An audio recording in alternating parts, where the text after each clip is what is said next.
When the Soviet Union broke up more than 30 years ago, Ukraine can be considered a military power with all the most modern weapons, including nuclear weapons. However, up to now, it can be affirmed that Kiev is only a ghost of the past. The Air Force at the present time, the Ukrainian Air Force is quite incompetent with a somewhat poor combat aircraft fleet.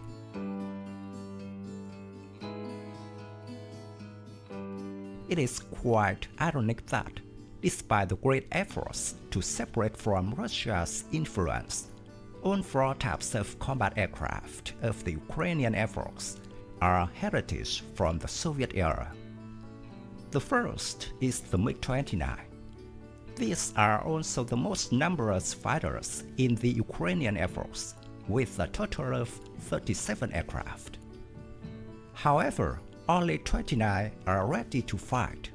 The remaining 8 are used for training missions.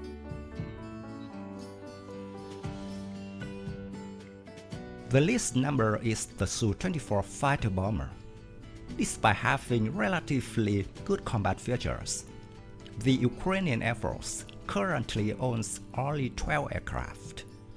Not to mention, the somewhat special operating mechanism of the Su-24 makes them often lie on the ground for maintenance.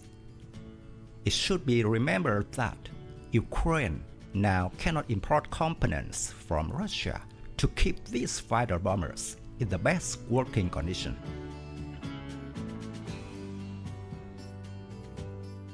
Next is the Su-25.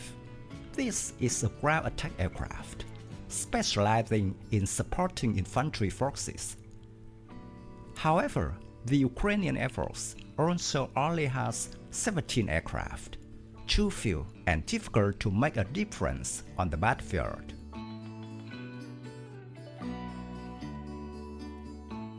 Finally, and also the backbone of the Ukrainian Air Force, the Su-27 fighters, a very old fighter, although still popular in many air forces around the world.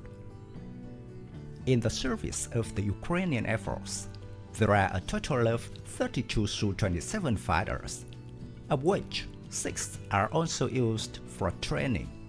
Only 26 are on duty.